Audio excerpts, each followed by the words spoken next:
परी घटनार है पर्दाफाश शेष में धरा पड़ा परी को मारी दोषी ये हूँ से लोक जे कि परी को हत्या करिछि। तेबे आसुन जानिबा किए से लोक जे कि परी को हत्या करिछि।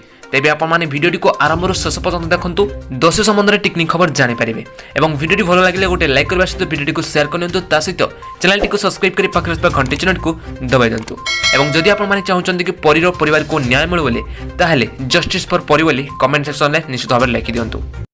आपण भी जदि मासक 4 ରୁ 5000 टका इनकम करिया पई चाहउछन वीडियो टाइटल ऊपर क्लिक करंतु डेस्क्रिप्शन खुल जो डेस्क्रिप्शन में फॉर एप्लीकेशन लिंक अछि डाउनलोड करतु इंस्टॉल करंतु और पांतु फ्री पेटीएम के 50 टका। तो फ्रेंड्स आउथरे कहि रखुची टाइटल ऊपर क्लिक करंतु डेस्क्रिप्शन खुल जो डेस्क्रिप्शन ऊपर क्लिक करंतु मासक 4 ରୁ 5000 टका इनकम करंतु। धरा पड़ी सारची परीर हत्याकारी जने अभियुक्त को गिरफ्त करिछि एसआईटी। नयागढ़ जिला जदुपुर गाँव जन को गिरफ्त करिछि एसआईटी। आज अर्थात मंगलवार दिन अभियुक्त स्वतंत्र पॉक्स कोर्ट रे हाजिर करा जिवो एवं अभियुक्त विरोध में 364, 303, 301 एवं 366 आईपीसी धारा मामला रुजु होइछि। तेबे गत 2 दिन हब परी हत्याकारी को चिन्हट करिथिला एसआईटी एवं आज ताकू गिरफ्त करिबारे सूचना मिलिछि। तेबे जुलाई 23 तारिख रे तांको घर पछपटरू मिलिथिला मृतदेह। तेबे अभियुक्त किए ताहा ए पर्यंत स्पष्ट होई नाही।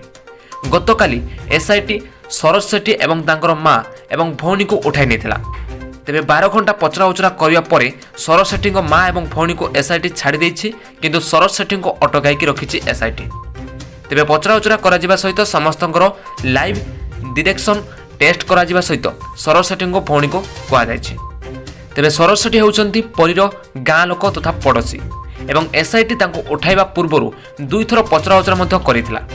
तेबे परी घरर पड़ोसी होइतिबा तांकर बारी पछपटरू परीर शव उद्धार करा जायथिला एवं एसआईटी रो मुख्य अधिकारी नाम रे सरोज अभियोग मध्य आनिथिले। तांको परी मामला रे फसाउथिबार एवं प्रवर्ताइथिबार एवं एथिपई तांको 5 लाख टका जाचुथिबार मध्य से कहिथिले।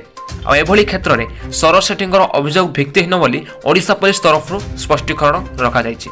तेबे एही मामला रे आपणकर मतामत कोन रहइबो कमेंट माध्यम रे हमहु निश्चित भाबरे अवगत कराइ दंतु। सेरा मुरली नमस्कार जय जगन्नाथ।